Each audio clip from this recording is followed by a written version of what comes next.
In a world spinning faster every day, where financial advice changes with every trend and algorithm, there's a book nearly a century old that has never lost its power. Its pages are thin, its language is ancient, and yet its wisdom is timeless. This is not a book of budgets or bank accounts. It's a book of principles, simple, eternal truths about money, work, and life. It's called The Richest Man in Babylon. What makes this book different is its origin. Not from Wall Street or Silicon Valley, but from the cradle of civilization, Babylon. Through parables carved in the sands of time, Clason reveals how ordinary men built extraordinary wealth, and how anyone in any age can do the same. Whether you're drowning in debt, dreaming of freedom, or seeking wisdom to pass on, this story has something for you. Because at its core, this book isn't about gold. It's about character. About becoming the kind of person who attracts wealth, keeps it, multiplies it, and uses it with honor. So lean in. The gates of Babylon are opening. Chapter 1. The Man Who Desired Gold. In the ancient city of Babylon, jewel of the desert, citadel of splendor, two friends sat beneath a date palm, gazing at the riches around them. One was Bansir, a chariot builder, the other, Kabi, a musician. Though skilled in their crafts, they were poor. Despite years of work, they had little to show for it. Why cannot we acquire silver and gold, more than enough, to support us and our families? Bansir asked. I work hard, yet I remain poor. This question ignites the journey. It's a question we all ask. If I work every day, why do I still struggle? If I'm skilled, why do I still worry? The two men decide to seek out Arkad, the richest man in Babylon. They remember him as one of their old schoolmates. Yet now, Arkad possesses vast wealth. What did he do differently? Thus begins the pilgrimage to financial wisdom. The lesson here is foundational. Desire is not enough. Dreams must evolve into disciplined action. Most men wish to be wealthy, but few are willing to learn how. As Bansir and Kabi seek answers, so do we. And they're about to find the teacher who changed everything.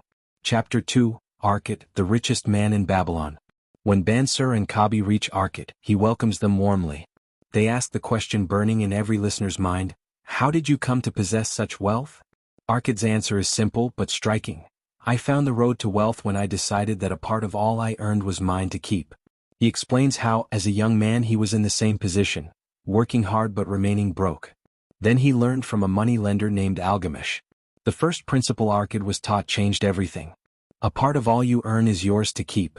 This may sound obvious, but think about it. Most people earn and spend everything. What Arkad suggests is not about saving what's left, it's about paying yourself first. At least 10% of everything you earn must be yours to keep and invest. He continues, for every 10 coins thou placest within thy purse, take out for use but 9.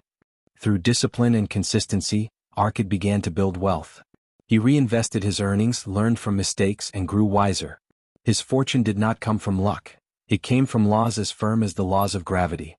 The lesson: wealth begins when you consistently keep a portion of your income. It is not the amount you earn, but the habit of keeping and growing it that matters most. Chapter 3, The 7 Cures for a Lean Purse. Arkad, now respected as a wise financial teacher, is summoned by the king of Babylon. The city is prosperous, yet many citizens are poor. The king asks Arkad to teach his methods to others. So Arkad offers what he calls the 7 Cures for a Lean Purse. A practical, step-by-step formula for building wealth. 1. Start thy purse to fattening. As before, keep at least 1/10 of everything you earn. This is the cornerstone. Arkad says, every gold piece you save is a slave to work for you. Every copper it earns is its child that also can earn for you. 2. Control thy expenditures. Lifestyle inflation is the enemy of wealth. Arkad challenges the belief that our expenses are fixed. What each of us calls our necessary expenses will always grow to equal our incomes unless we protest to the contrary. 3. Make thy gold multiply. Once you save, you must invest. Let your money work. Gold in a purse is gratifying to own and satisfies a miserly soul but earns nothing. Gold that labors is a faithful servant. 4. Guard thy treasures from loss. Be wise. Don't fall for get-rich-quick schemes. Seek counsel before investing. The first sound principle of investment is security for thy principal. 5. Make of thy dwelling a profitable investment. Own your home. Pay for it gradually with money that you would otherwise spend on rent. Own thy home, then thy heart will be glad. 6. Ensure a future income. Prepare for retirement. Set up investments or insurance to support you when work ends. Provide in advance for the needs of thy growing age. 7. Increase thy ability to earn. Always sharpen your skills. Your ability to earn is your greatest asset. The more of wisdom we know, the more we may earn. These 7 laws, when followed, become the structure on which wealth is built. Each one builds upon the last, creating a chain of cause and effect. Saving, controlling spending, investing, protecting, securing future growing capacity. Chapter 4. Meet the Goddess of Good Luck. Arkad turns next to the elusive subject of luck. Everyone speaks of it. Some wait for it. Few understand it. He argues that luck is not random. Good luck favors the prepared. Men of action are favored by the goddess of good luck. He illustrates this with the story of a man who had the chance to buy a valuable piece of property but delayed, only to lose the opportunity. Hesitation, Arkad says, is the thief of good fortune. The deeper mindset here is about courage. Opportunities come to all, but only those who act swiftly and with confidence seize them. Fear and procrastination repel wealth. To attract luck, one must prepare, act decisively, and stay alert. Good luck waits to come to that man who accepts opportunity. Chapter 5. The 5 Laws of Gold. In one of the most profound parables, Arkad shares the 5 laws of gold, principles that are more valuable than gold itself. Gold comes gladly and in increasing quantity to any man who will put by not less than 1/10 of his earnings to create an estate for his future. Gold labors diligently and contentedly for the wise owner who finds it profitable employment. Gold clings to the protection of the cautious owner who invests it under the advice of men wise in its handling. Gold slips away from the man who invests it in businesses or purposes with which he is not familiar. Gold flees the man who would force it to impossible earnings or who follows the alluring advice of tricksters and schemers. These laws speak to the emotional traps of greed, ignorance, and impatience. They call us back to prudence, discipline, and lifelong learning. Wealth is not grown in a frenzy, it is grown like a tree, slowly with care. Clason emphasizes, better a little caution than a great regret. Chapter 6. The Gold Lender of Babylon. In this parable we meet Rodden, a spear maker who has just received a large gift of gold. Unsure what to do with it, he seeks advice from Mathan, a gold lender. Mathan teaches him a critical lesson. Just because someone is close to you doesn't mean they're wise in money. Rodden wants to lend money to his sister's husband, a man with no experience in business. Mathan warns him, if you would help your friend, do so in a way that will not bring your friend's burdens upon yourself. The deeper lesson, generosity must be matched with wisdom. Lending money is not a gesture of love, it is a decision of judgment. This parable introduces the idea of character lending. The best guarantee for repayment is not promises but past performance. Look for signs of responsibility, self-control, and experience before trusting someone with your gold. Chapter 7. The Walls of Babylon. Here Clason reminds us that wealth must be protected.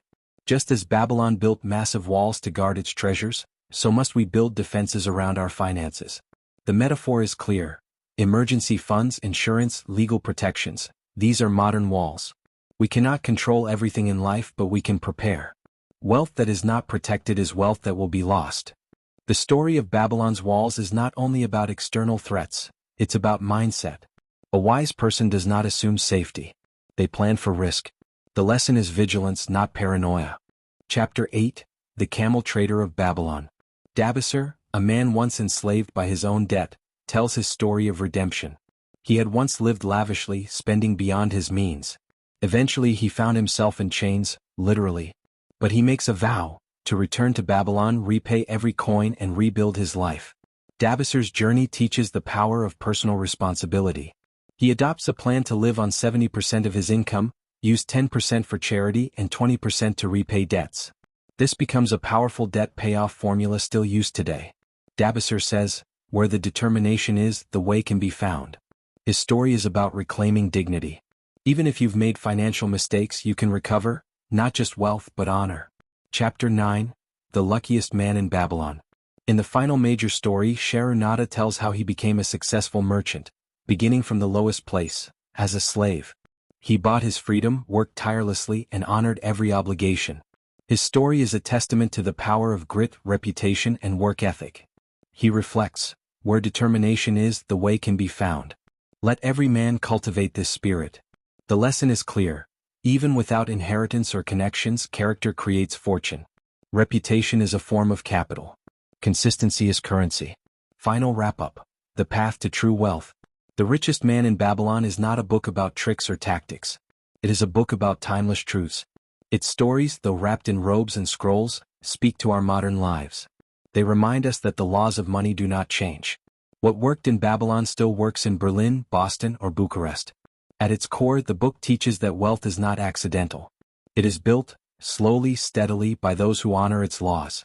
Save at least 10% of all you earn. Spend less than you make. Invest wisely. Protect what you have. Grow your ability to earn. These are not trends. These are principles. But even deeper than that, this is a book about who you become. A person who keeps their word. Who lifts others without sinking themselves. Who plans for the future, respects the past, and acts decisively in the present. As Clason writes, our acts can be no wiser than our thoughts. Our thinking can be no wiser than our understanding.